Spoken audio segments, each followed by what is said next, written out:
Hi, good evening, everyone. My name is Michael Lonergan, and I am the Chief Artistic Producer here at the Park Avenue Armory. And welcome to tonight's artist talk about, or around Doppelganger. A little bit about Doppelganger. How it came to the Armory was that in 2018, our artistic director, Pierre Audi, approached his friend, colleague, Claus Guth, if he had an idea for a production in the drill hall. And here we are with this idea. Originally, we were to produce this in 2020, but then obviously the pandemic shifted everything, and we scrambled to try to put together the calendars of some of the most busy artists in the world, including Jonas Kaufmann, Claus Guth, Helmut Deutsch, and we found this period here in September. So I think this production, if you haven't seen it yet, and I won't say anything, I think the Armory always has a short list of productions that have changed our way in which we work, our way in which we view work, and also will just be seared in our memories forever. And I think Doppelganger, we all agree, is going to be one of those productions. It is perfection. So tonight, we are in dialogue with, we have the author and stage director Ian Strasfogel, who will be in conversation, obviously, with Claus Guth and Helmut Deutsch. So without further ado, I'd like to bring the real stars of the hour out. Drum roll. Yes, indeed. Okay, so thank you.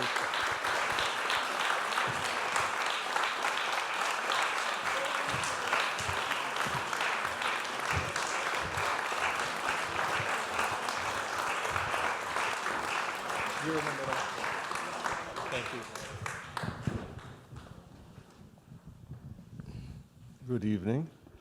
I'm very happy that everyone is here. We're about to discuss what seems to me to be an exceptionally important and quite remarkable event.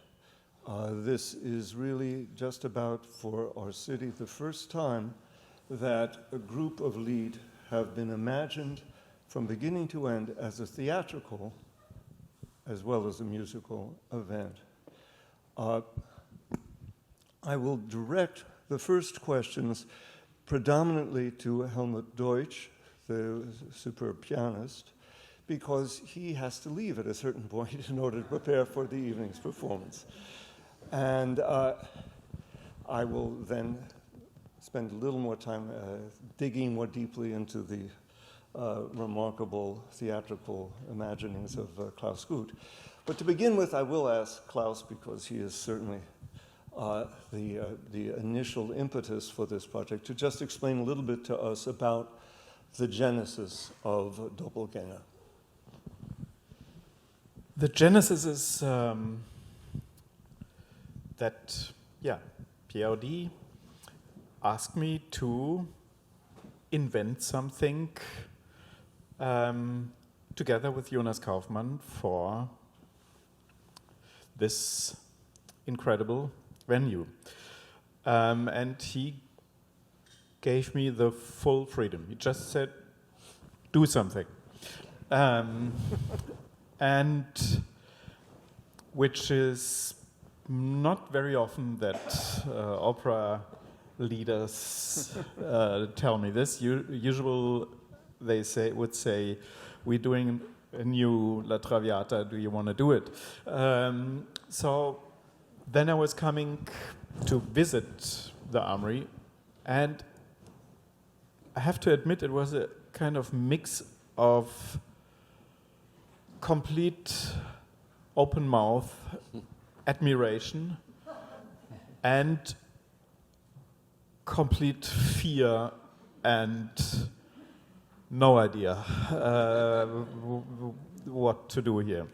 So, but this is all we have to say. This is really quite a time ago, because this production originally was planned for 2020, but we all know that something came up there which made it impossible. So I think my pregnancy with this is since yeah, it's long time ago. So like even 2 years before that.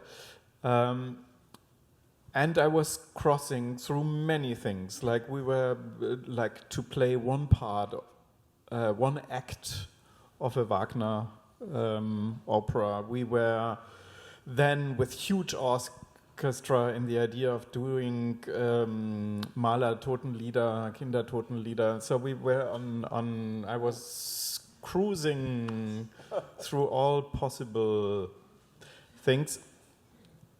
I cannot remember precisely why suddenly this came up, but it had something to do that I was keeping on thinking, what is the most specific way I can react to this place?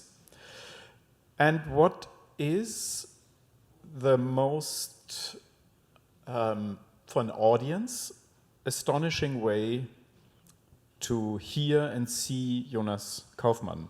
Because usually you have an opera house, you have the orchestra pit in between, and then you have somewhere Jonas Kaufmann. But why don't we use the chance and feel the aura and the enormous energy of this artist like much more direct? So then the next step was, in connection with Jonas Kaufmann also, as you can hear tonight again, for me, such an astonishing artist, and especially for me also in lead, because, I mean, you will hear the most incredible piani that somebody can sing to the full risk with the voice, to go as fragile as you can, and then suddenly go with your voice in something that you only know from like Wagner or the heaviest repertoire. So this voice has the full range of expression, and the lead is usually not connected with theater. So I thought then Schubert, in all this fragility and all this loneliness as a theme of the songs, but also as a phenomenon, a singer, a pianist in a place that's from one block to the next, that is a mix of that. Something you could think that's wrong, but then the energy of this setting, just to say, let's try, I noticed soon developed a lot of energy to say, yes, that's possible. So then suddenly, yeah, I checked once the Winterreise, but Winterreise has actually been staged and is a song circle that was planned by Schubert as a circle.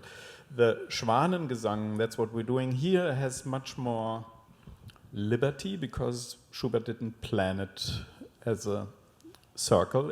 It's just the collection of the songs he wrote in his last year. And then I think the next step, but it's hard traveling back to know what idea came first, but then suddenly I then reflected, what is this place? It's the drill hall.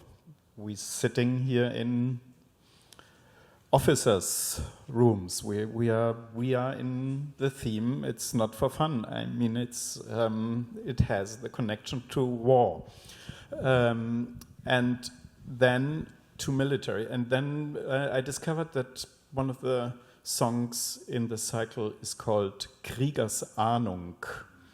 I'm always having a hard time to translate that, but it's kind of the premonition of a soldier. It's about a soldier. This song is about a soldier, kind of having the intuition that this might be his last day. So then suddenly came this connection of this song to this venue, and yeah, then I continued working. Then I brought the idea to work with dancers to enlarge the whole thing. Then the stage designer Michael Levine, who's quite an incredible, gifted person who is not just designing something. He's somebody who would always say, maybe we need nothing. Maybe it's just the hall itself. Let's find what's the most minimal, essential thing that's necessary, that it transports, that it starts flying, that it starts living. So that was also, like many of these coincidences, very strange. One day, first we had a stage design. There was army, just the clothing hanging all over the place. Was too expensive. I'm glad. Then he came up with the idea with this installation of beds, what we're having now. And that was also quite amazing. I think then later, I asked the Armory if they please could provide me with all the historic pictures taken in this place. So from the earliest photographies till now. And I was studying this, and suddenly I saw exactly what Michael Levine was designing. I saw the space full of beds. It was for reasons epidemic or of precaution in the war. So that was stunning, because and I know he didn't know about this, so this again told me, wow, this guy has an intuition. So it was something where first it's nearly like not having a stage design. It's something which comes out of the history, of the nature of this piece. And it then started that it connected deeper and deeper to the piece. That was a long answer, sorry. But a good one. I want to ask Helmut Deutsch now a question. You said to me recently that in your first meeting with Claus Guth, he asked you about, did it matter if the order of the songs be changed? And your response was, I think, coming from such a distinguished recitalist who has performed these songs so many times, a startling one. You said to him, as far as we know, that let's say we don't know what Schubert had in mind. The only little idea of a cycle could be that normally Schubert wrote his music on single pages, and in this case it's a notebook. So the order of Liebesbotschaft and Kriegersahnung, etc., is written. It's written like that, but this doesn't mean much. There are some musicologists who say you cannot change the order. I have met some of them. I don't mean what is doing now here, but the Heine songs are always mixed up. You start with Atlas as it's written. You can end with Atlas because it's the more effectful thing than Doppelganger for some kind of audiences, at least. And I remember Schwanengesang I did in Musikverein in Vienna with Brigitte Fassbender, and we had a total different order of the Heine songs. Just the Heine songs were in a different way. I can't even remember how they were. And after the show was knocking at our door, and the musicologist came in and said, "It's impossible. How can you change the order of Schubert?" And said, unfortunately, we don't know the Schubert order because this is not an order, just because it's written in a notebook instead of single pages. Maybe he was planning a cycle like the two big famous cyclists, Müllerin and Winterreise, Or he was just out of paper single. Exactly, yeah. No, but it's possible that he thought I make a cycle of Heine. Heine was Yeah. a The newcomer, big new poet. very, very popular already, and Schumann took this chance only a little later, 12 But years later. the question I have, though, then it comes back to Klaus. When you began to see this project, did you start out with a scenario and then turn to Helmut and say, let's do the following order of songs, or was it again a more stop and start He didn't process? talk with me at all. God, no. He just asked me whether I'm against a change of the order. The rest And was you. later you and Jonas came, if I don't want to add Herbst, which I didn't have in it. You must imagine it was a custom until my young years that it's still existing. You visit somebody, a close friend, and in the end you have to sign to say some nice words about the evening, wonderful food, and it was a pleasure to be here. And Schubert wrote this in a visitor's book, a whole song. It's the song called Autumn, Herbst, and belongs to and it's written in the same year as all the other songs, and it belongs, of course, to Schwanegesang somehow, but it was discovered 40 years after his death, approximately. Yeah. I didn't know that. You just didn't want to use it. Yeah. So, but tell me more about this scenario, Klaus. How did you see a character before you? Did the character evolve?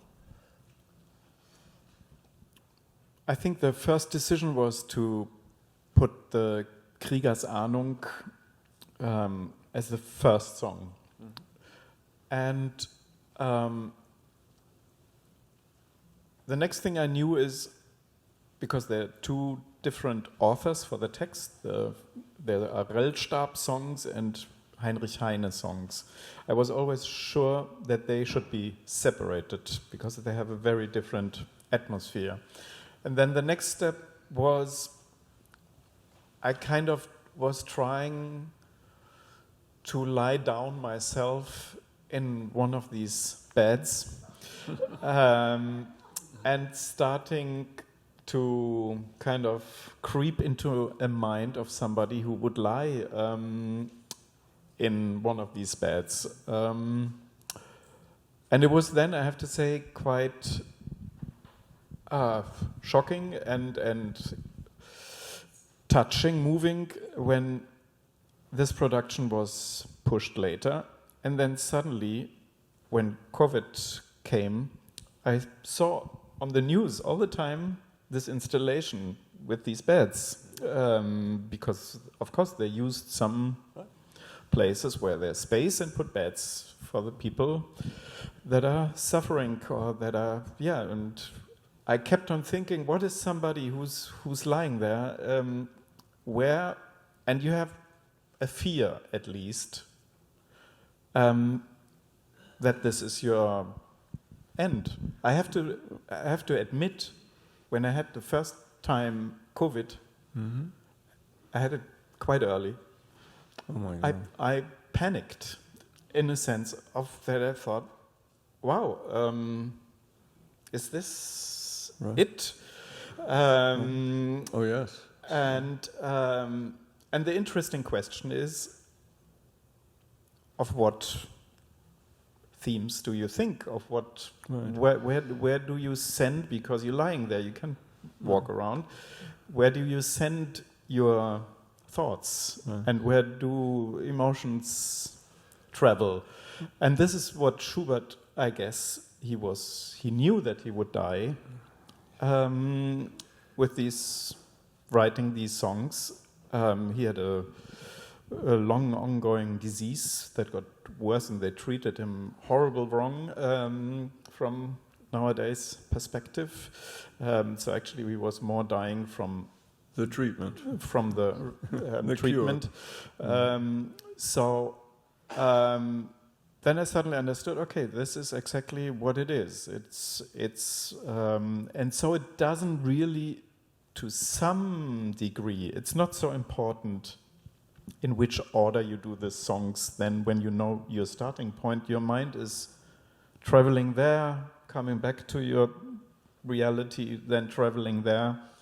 And then in the next step, it developed a bit to a story that I thought as a theatrical build-up, we need to get closer to the point where his trauma or his wound in the war is coming from. So we then really reliving what happened, and this gets it to a more theatrical element then. Right.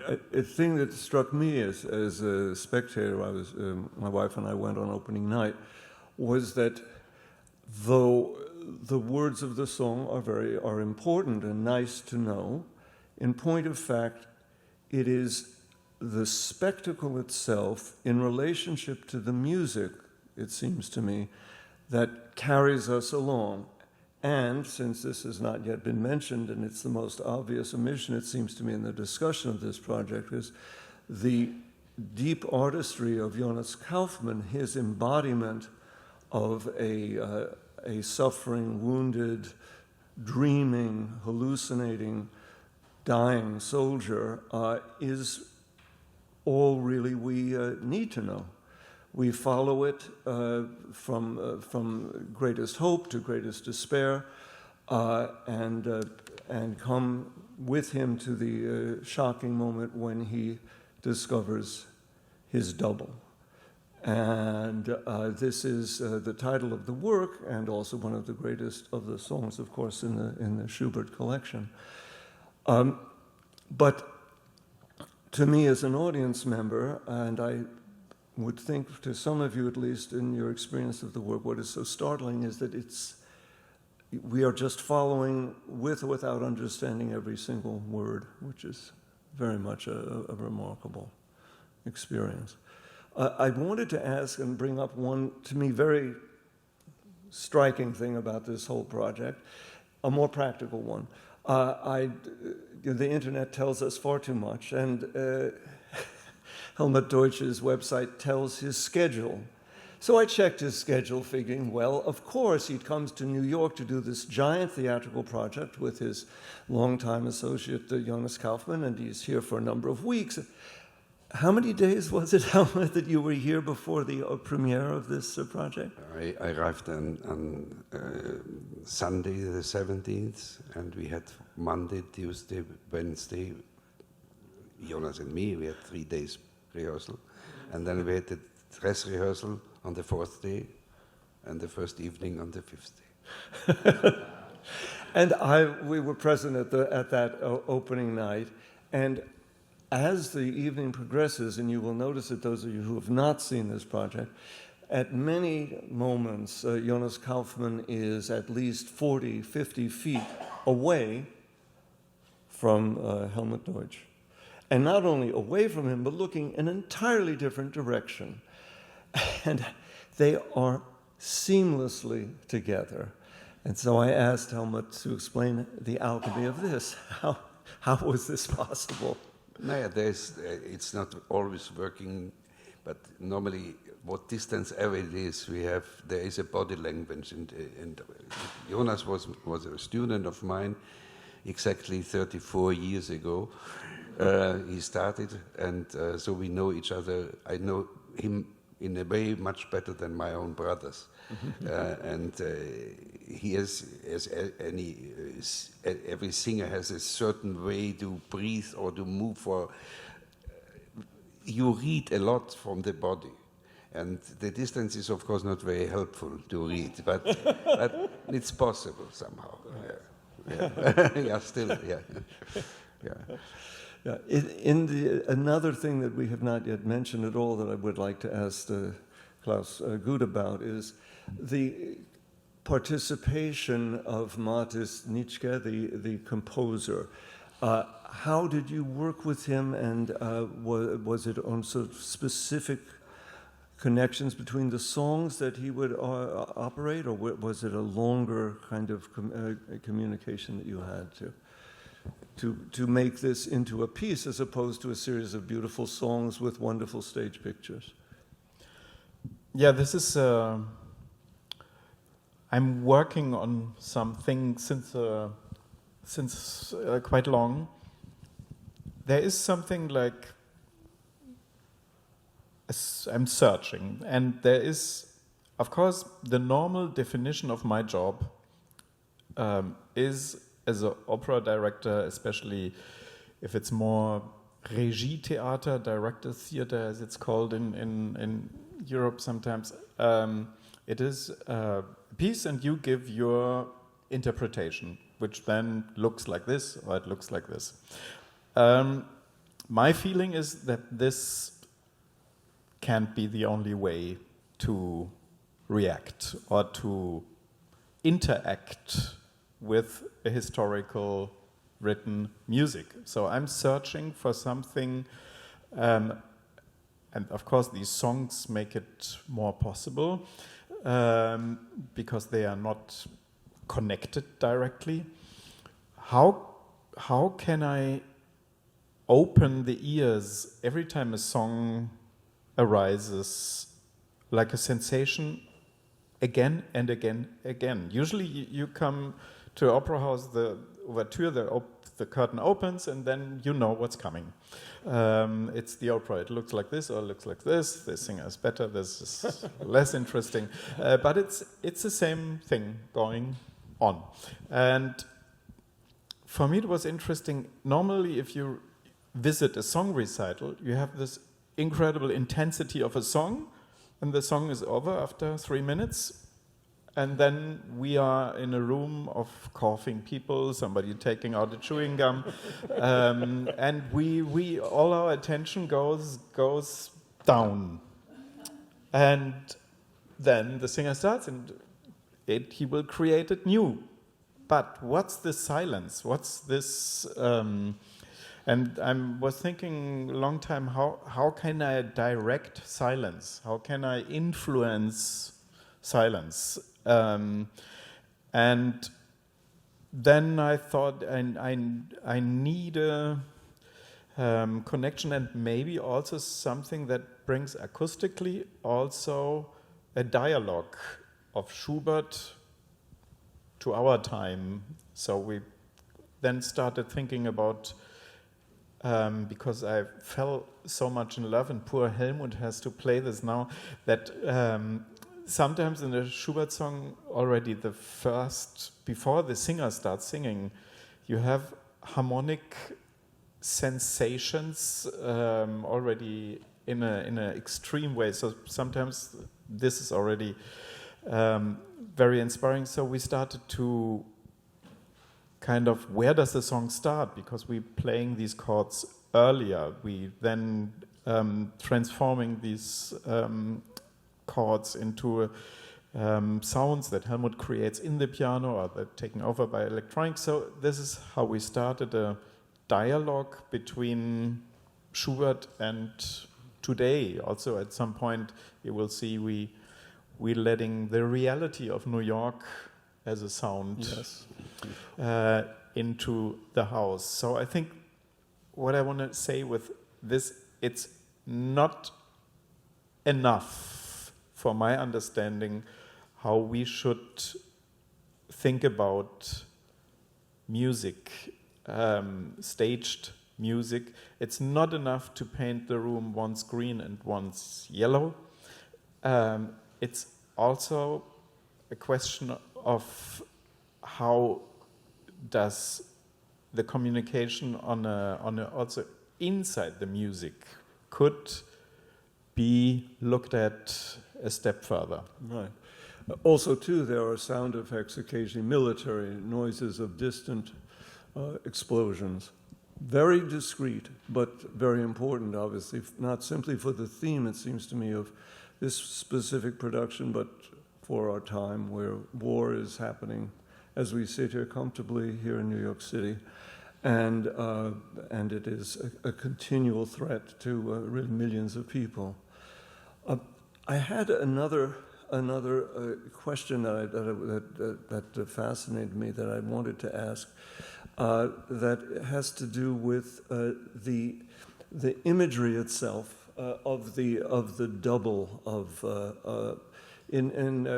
in so many literatures in the West, certainly in English language literature, the image of the double becomes terribly important, especially in Joseph Conrad famously refers to it or evokes it in some of his most powerful stories, such as The Secret Sharer. Dostoevsky has a novella based on the theme. The poem, evidently, Heine's poem, is one of the earliest manifestations in European literature of this theme. But for you, Claus Guth, how you seem to me to have always been fascinated with doubles. From your earliest productions, which I saw with great pleasure in Hamburg, to more recent times. Is there some kind of fascination that you seem to have to bring things into the theater where a double of one of the singers appears as a kind of either a commentary or a thread of past lives or future? Well, for me,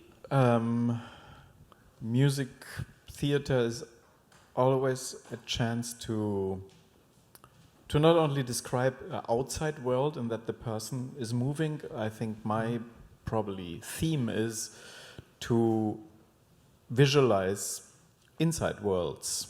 And this is what I'm trying, and this is what I think is the specific possibility also of opera, of music theater. It wouldn't carry in a film, it wouldn't carry in a speaking theater production, but with this art form that you have the words for the intellect and you have the music on the working on an unconscious level, there is a huge opportunity to dive down into unconscious worlds. This is one reason why maybe also the Doppelganger came of the Romantic literature, a time where people spend a lot of time in listening to the inside. But also the Doppelganger for me has a meaning of stepping one step back from yourself, like watching yourself from outside. Sometimes there are moments in life where that happens. And maybe these are the most important moments, or the moments where you feel yourself the most. And it's very specific in this production and in this Schubert song. Of course, the Doppelganger has also the meaning that, if I want to put it in a more mystic or religious connection, it's maybe the moment where body and soul are separating. It's the moment, this is the last song in our show, and this is the end of this soldier, and suddenly he sees him walking and lying down into this bed himself, and it's this moment of understanding that I'm here, but I'm not here anymore. So it's kind of describing a journey. It's always in our Western culture, we have a very simple philosophy about the end. The end is like when the beep it goes flat lines. Goes flat. If you look at other cultures, they always have a expression or the visual aspects of this in many cultures is the image of a journey, which somewhere starts in life and somewhere ends. Right. Yes, it keeps going eternally, returns again and again. Yes. Well, the revelation of taking stock is sort of the English word, this phrase that we use a lot, of confronting yourself, seeing yourself. Oh, so that's what this is. Oh, So that's what this moment is. In the program notes, Claus has included some commentary from Oliver Sacks, the writer and scientist, who discusses this phenomenon as a scientific, observable phenomenon. But for me, to get back to the performance and to get back to the work of our artists, what is so startling about it is that one, it seems to me, always feels it as an ongoing experience of the soldier. The protagonist, who in this case is the tenor Jonas Kaufmann. And the songs, which clearly have been written in a different order than which they are presented in the course of the theater, through the alchemy of theater, become then, in a sense, their own special story. I wondered, Claus, if you could describe a little further the process of your work with Jonas Kaufmann itself. Was this also in 3 days, or was it a little longer, the rehearsal period?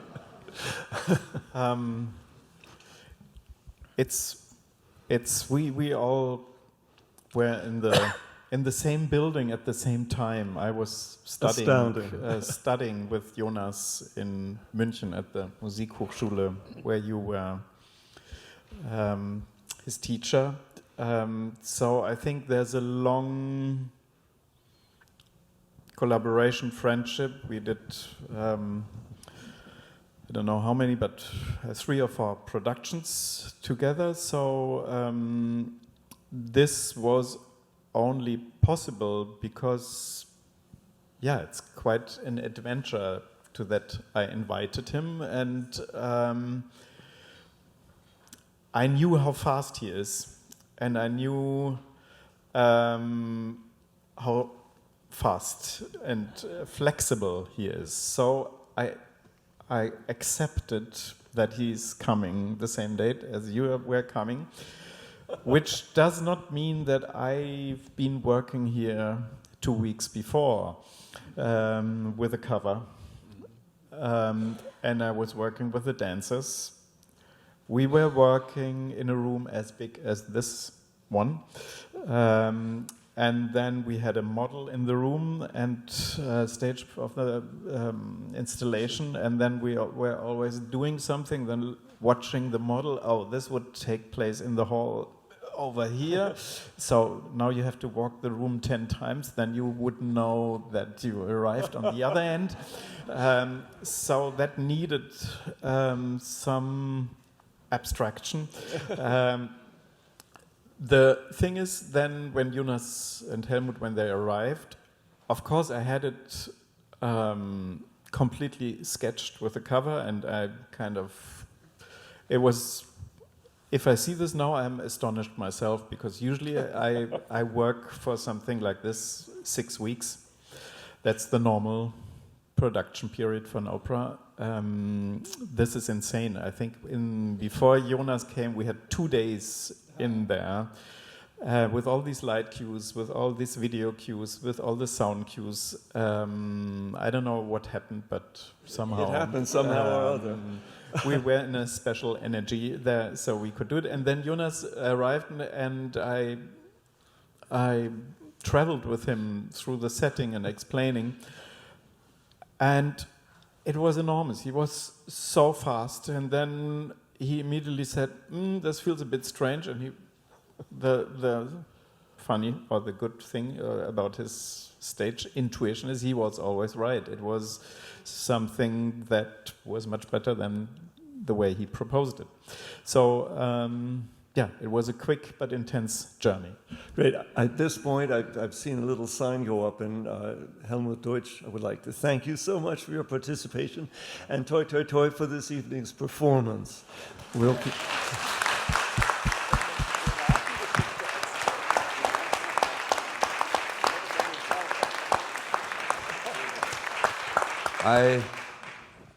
I'm sorry to quit, but I had a stage director which didn't give me much to do, but he wanted me 30 minutes before the show starts at the piano and making some funny noises. Yeah. Therefore. Make your funny noise.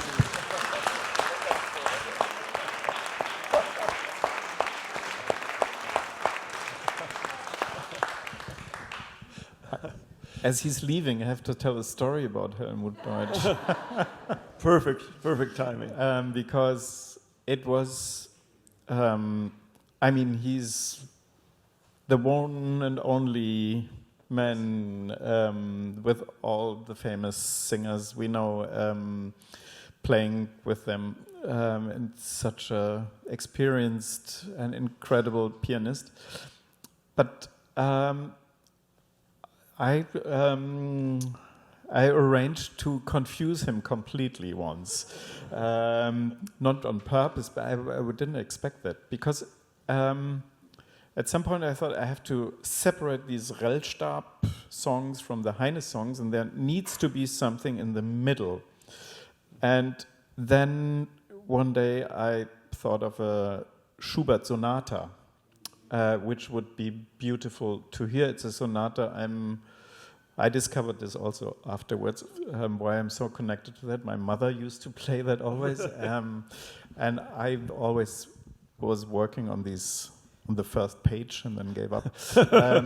But it's a very incredible, strong part of a sonata. And then I asked Helmut, would you be willing to play this part of the sonata? And Helmut was completely shocked, because he said, "You are asking me this, and all my life I have never played the piano different than doing Begleitung, accompaniment of a singer. I have never in my life played a piano piece solo."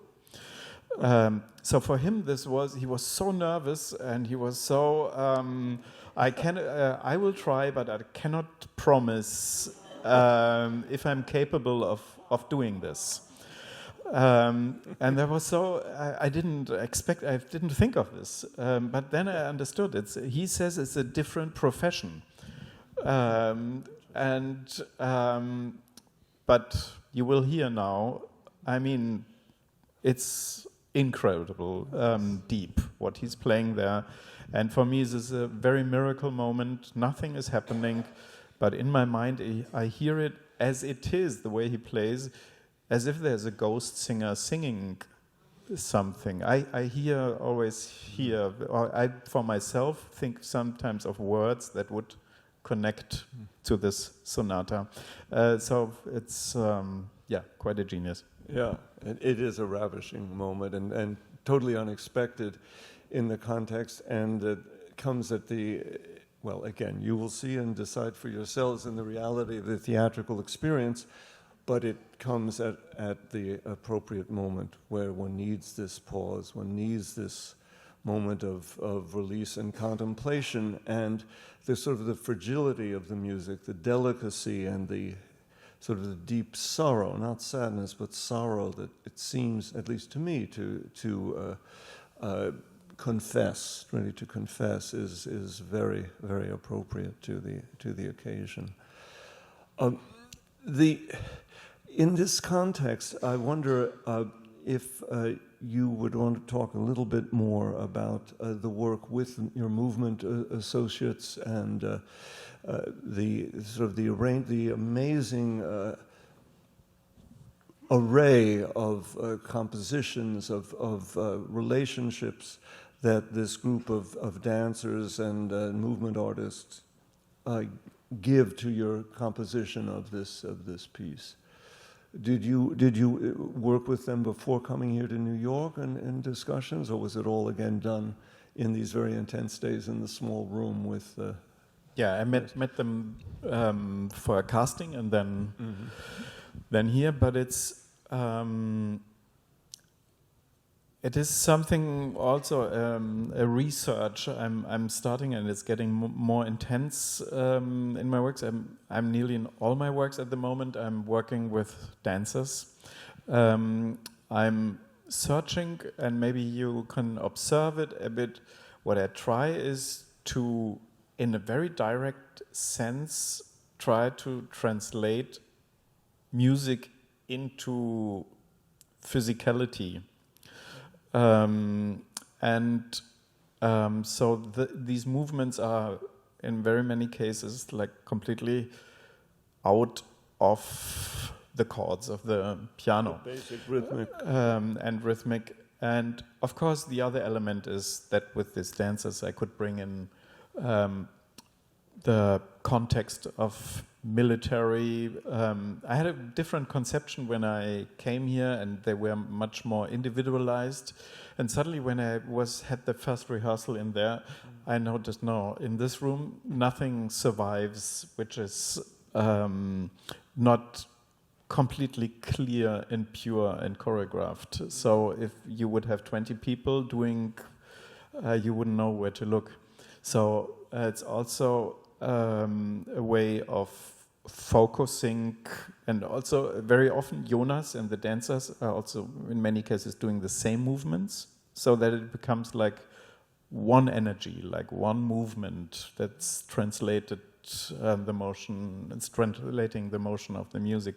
So for me, that's an important way to express myself, and it is also the possibility, of course, of creating reality. There are these nurses. It's because we go in many fantasies with Jonas, and then suddenly the dancers transform from nurses or soldiers into elements of his fantasy. They become the woman he's longing for, or they becoming his. When he's saying Abschied, there is suddenly the society that kind of shows him quite a cold back. So there's also somehow, of course, in these songs, there's also a lot of Schubert, because Schubert, all his life long, was a lonely, searching man trying for acceptance in society. I mean, sometimes I could go crazy if I think, for example, that Schubert was sending his songs to Goethe, and Goethe didn't even care to answer him. So,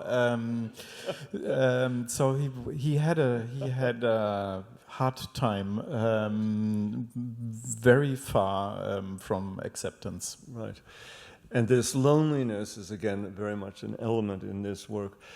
Another thing that occurred to me is that the basic image, when you and Michael Levine hit upon the image of the hospital is, of course, a place of healing, but it is also for people, as we age, often, alas, the final resting place, so that there was always in this room, this military hospital, this hint from the very beginning, this undertone of mortality, of the very shortness of the human experience, which gives it, of course, a special poignancy, and very much intrigued me. I wondered, was that something that you always had from the beginning as a theme in your mind, or were you keeping it at bay as long as you could?